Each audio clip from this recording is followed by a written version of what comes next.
Guys, welcome back to my YouTube channel. My name is Kavenzi Farrell, and if you're watching me for the first time, make sure you subscribe, leave a comment, tell me you're a new subscriber, and I'll give you a shout out on my next video. And if you're a returning subscriber, thank you so much, and let's continue supporting each other, and make sure you share this video. So guys, today I'm gonna do a story time. Okay, so I'm gonna do a story about depression and how it affected me at some point through a friend of mine. I'm so sorry that my friend passed away or passed on through depression, and I've never ever had the courage of talking about this in public, but I decided let me just do it for you guys to pick something, one or two. So let's start. So I had this friend of mine, his name was Jay, and we met on Instagram. He was from America, but he used to live in Nairobi, Karen. So what happened is he was the first one to follow me. He followed me and then ended up liking all my pictures. And for me, when you follow me and then you end up liking all my pictures, even if I don't know you, I always make sure I follow you back. So that's what he did, and then I followed him back, and then I went to his inbox and told him, hi, thank you for following me, and thank you for liking all my pictures and all my videos on Instagram. And he was like, okay. Then we started knowing each other. He asked me what my name was. I told him, and yeah, so we kept in touch. He was 22 years at that time, and I was only 20. No, I was 19. Yeah.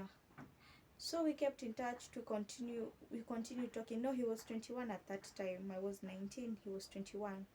So we continued talking. So one day I saw a sad post on his Instagram page, and I asked him what's wrong, and he told me that his sister had passed on. And I asked him, and he told me that she was kind of sick, so she died while she was admitted to the hospital. And he was so sad, so he had to fly back to the US for the burial. And at some point I felt like he felt so much pain, because the way he used to express himself through his Instagram stories, you would know that this person is so much in pain, but they don't want to show it out, like they don't want to admit it. And for me, I'm kind of like a psychologist, though I'm not a learned psychologist. Like I know how to read someone's thoughts, and I know how to advise people on what to do. So I reached out to him, and he opened up, and he told me that the sister was the only sibling that he had, and her passing on was something that hit him very hard. So they were only two in their family, and the mom and the dad. But the sister and the dad, they used to live in the USA, and the guy and the mom, they used to live in Kenya, because the dad used to manage the businesses in the USA, the mom used to manage the businesses in this country, and then the guy was studying in USIU here in Kenya, and then the sister was studying in Los Angeles in America. So we continued talking, and there was this day he posted something. I was so very keen with every move that he made on social media, because for me, like, people might have money out here, but then they are not happy, like contented deep down inside their hearts. And one sign that I knew he was not contented, he was always high. Like, he used marijuana, and he also used alcohol most of the times. Even sometimes I used to tell him, oh, he used to tell me, let's meet today. And then when that day arrives, I just call him, where are you? And he tells me, I can't drive to town. And I'm like, okay, why? I'm drunk. So I came to understand that maybe he wasn't satisfied inside. Maybe he was looking for something more other than money, because they were so rich.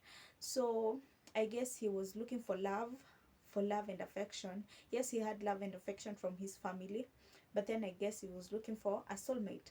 So there was this day he posted on his stories that he texted, guys, these Nairobi girls, how they are.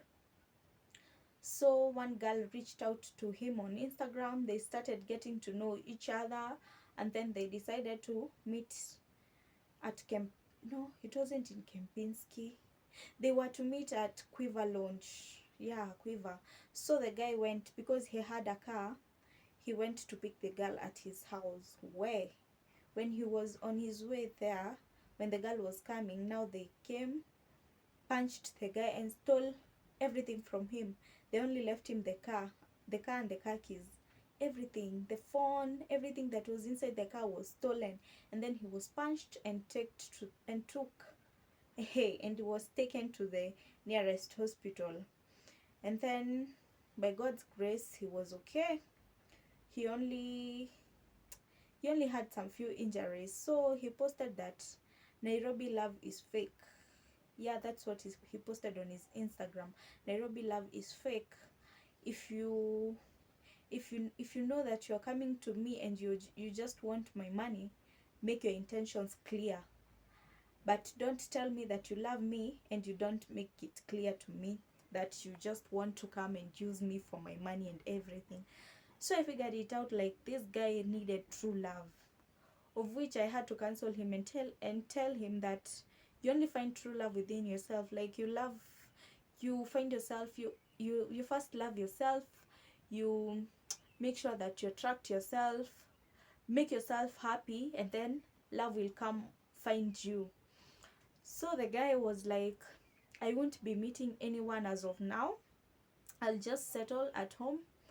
Yeah, and if God happens to bless me with another girl, then I believe it will work out. And before that, he had told me that he doesn't believe in love anymore. But then I told him, no, don't give up on love. Just make sure that the next time you fall in love with someone, make sure you know them well and they are a good person. Like they are a person of trait, of character. So the next time, what the dad passed away. The dad had cancer, so he passed away back in the States. So the guy had to travel again, and he was completely losing it, because right now the dad has died and he was the owner of the businesses.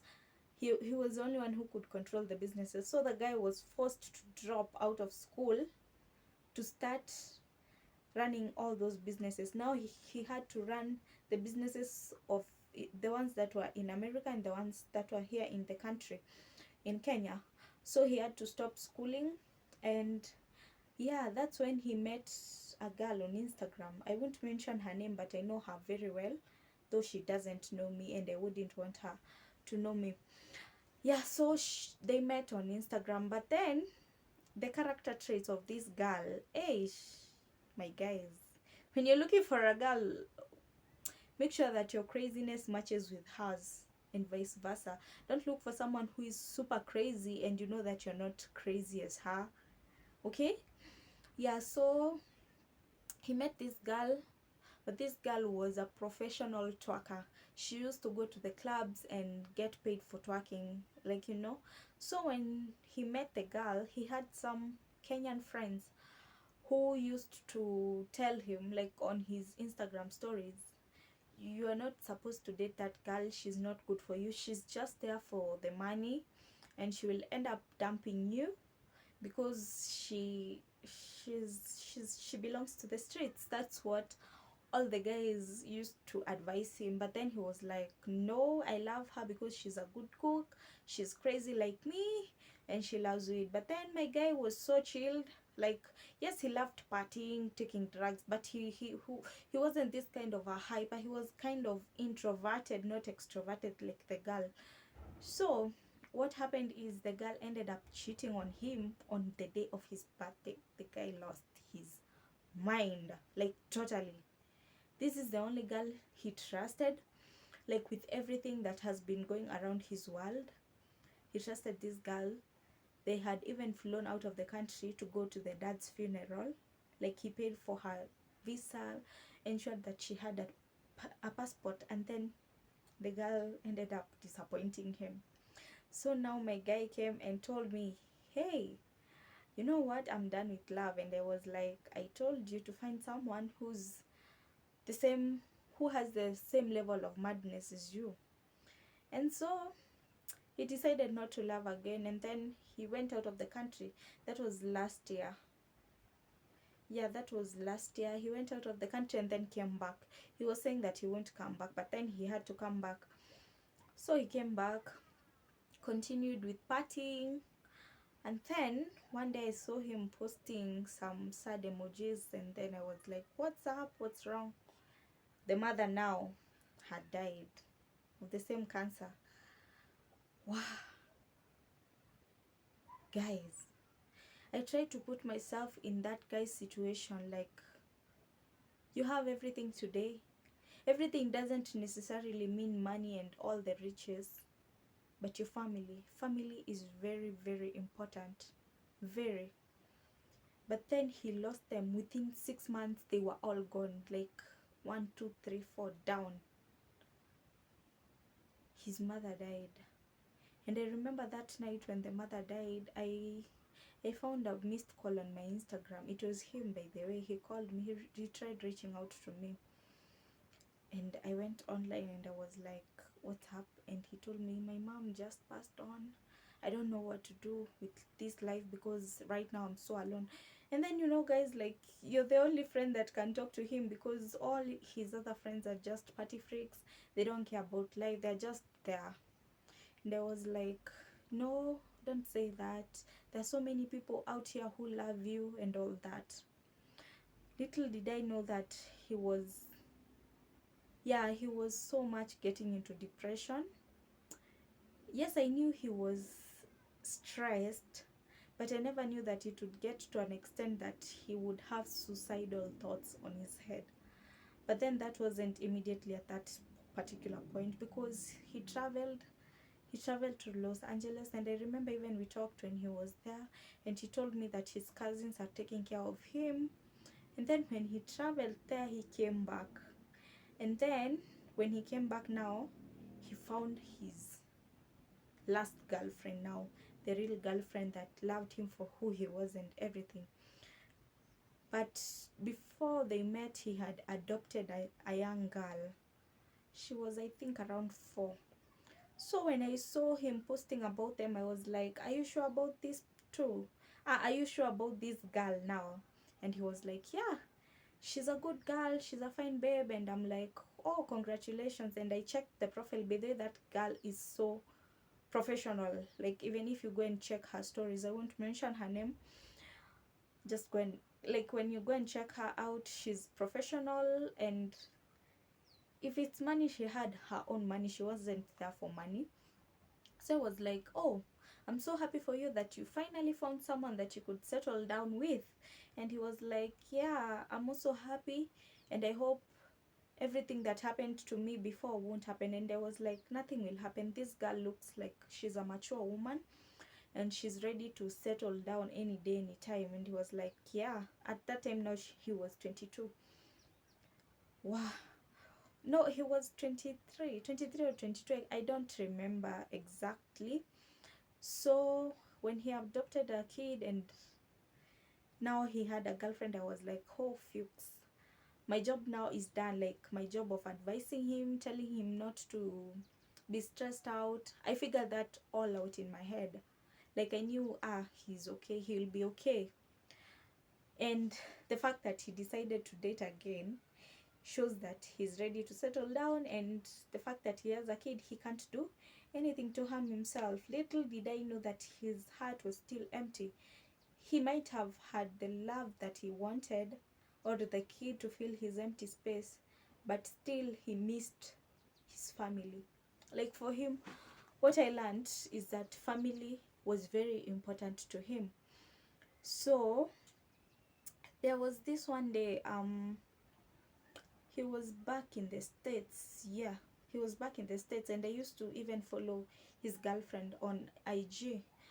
He was back in the States, and I saw his stories. Like, no, I didn't see them. That day I wasn't online. Yeah, I wasn't online. So, like, I just saw him posting the kid, and then he said, I'm grateful to have you. And now the girlfriend he tagged the girlfriend's name, and then he said, thank you for bringing back the happiness that I had in my life. And for me, I went offline like at that point. Little did I know that was on 1st March this year. The saddest day of my life. I will never forget that day. Never ever. So when I went offline, I never got online. Like, I don't know. But something was telling me, please get online and check on Jason. And I was like, I'll check on him later.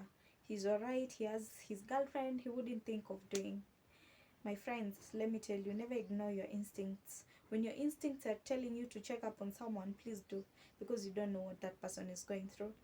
So I happened to log into my Instagram at around 11, no, it was 5 p.m. Do you know what I saw? Like, he wrote this, and I'll quote, I've never forgotten those words. Ever since Dad, Melissa, and Mom, now his sister was Melissa, left this world, my life has never been the same. If this happens to be my last day, just know that I tried my best to fight depression. Guys, you can imagine what went through my mind at that time. Like, it is 5, and that status he posted, like, this is the following day, like 5 p.m. and the status he posted like 19 hours ago. So that was the previous day, because I remember this day I hadn't logged into Instagram the whole day. Oh my god, I was like, oh my god, please make sure he hasn't done anything stupid. That's what ran into my mind. So because I had his contact, I decided to call. But then, I had his Kenyan contact. I didn't have his American contact, and that time he was in America. So when I'm calling, it's going to voicemail. I decided to text him on WhatsApp. When I texted, he was not online. And then I'm seeing a post, someone posted, I think it's one of his cousins, that Jay, we will miss you, buddy. And my heart ran out. Like, I really didn't know what to feel at that time, because this is a person, yes, we've never met in person, but we used to have those deep conversations on Instagram. Like, I used to advise him so much on life, and he used to advise me so much on finances. So, like, he was so close to me. Those friends that you never get to meet, but they are so close to you, and you love them so much, and you would never ever wish anything bad to happen to them. He was that person. And I cried. I remember that day I was at work. I cried my heart out. Like, I cried until my eyes, you see the way they are small? Oh my god.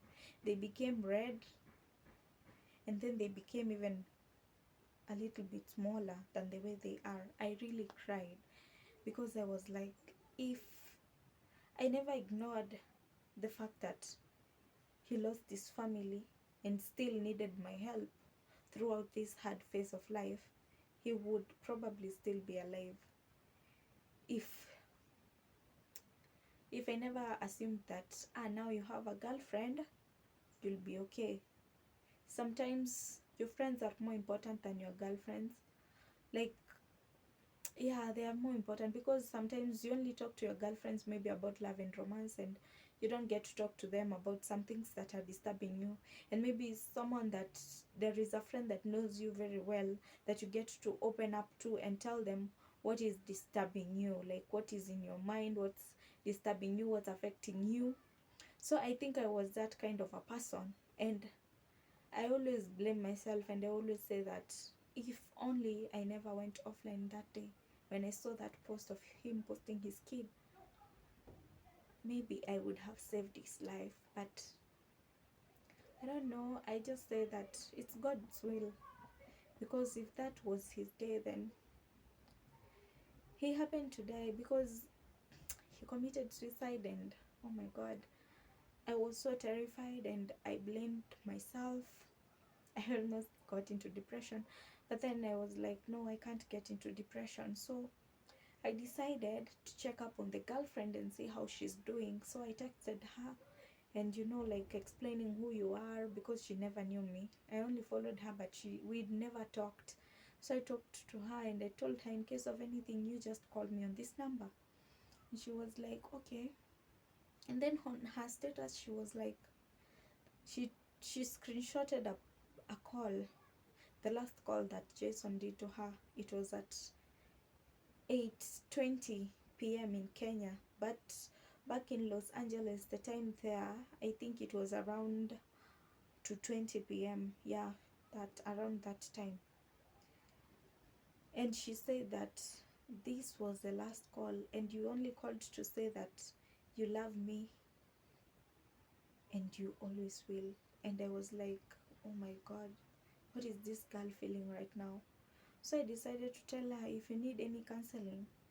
She told me, no, me, I'll be fine. I'll be fine. I don't have any stress. I'm just praying that he will find peace, because he's been battling depression for a very long time. Yeah, so yeah. So right now the girl was the one who was given all the properties. She's taking care of the kid that the guy left, and she's doing great. She's an upcoming model. She's also a business lady, and I just wish her the best. But then, guys, the lessons that I wanted you to learn from this story is that depression is real, and for you, you'll never ever know when a person is depressed. Your friends will come, they'll show you that they're laughing, but let me tell you one thing. You see that one person that you see partying the most, laughing the most, being happy every time, that might be the one person that is mostly depressed, but they never ever want to show it out because they're scared, like the world will judge me if I come out as a depressive person. Maybe they'll decide to be antisocial to me, you know. So guys, just look out for your friends, for your family members, for your buddies out there. Just look out for them, because depression is real and it kills people. People have done so many bad things because of depression. And guys, I'm so saddened because for the first time I'm talking about this. This happened 8 months ago, and it was hard for me as well, but I decided to let go, and that's why I've decided to open up. So make sure that you see that one friend, and even if you see someone is being disturbed by something very little, that little thing matters a lot. It starts as a little thing, but it ends up growing until it reaches at a point that you cannot control it anymore. So make sure you look out for your friends, talk to them. Just one random day, maybe there is this friend who doesn't talk to you anymore, but they still have your number, and before you used to talk to each other, and you've never collided with him or her anyhow in any way. So just make sure that you, any random day, you just call to check up on them, because let me tell you, that one call changes a person's life. Like, maybe they had suicidal thoughts, but then when you call them, you remind them, oh my friend, we've not seen each other, I miss your company. They'll be like, oh, someone cares about me, someone is thinking about me. So always make sure that you reach out to your friends, especially those ones that are distancing themselves, and those ones that, if they loved going out, they are no longer going out. Like, just make sure you reach out to them, okay? Yeah, and with that, thank you so much for watching, and thank you so much for subscribing, thank you so much for liking, and thank you so much for commenting. And with that, guys, I opened a new YouTube channel, but this one is for the celebrity news. I opened a new YouTube channel. I'll attach the link down there on the comment section. I'll pin the link there. So guys, after you finish watching this video, go and subscribe to my new YouTube channel. Yeah, so I'll be having two YouTube channels, but this one is for my life updates, and then the other one is for celebrity news, okay? And I wish you a good day, and Bye bye. See you on the next one.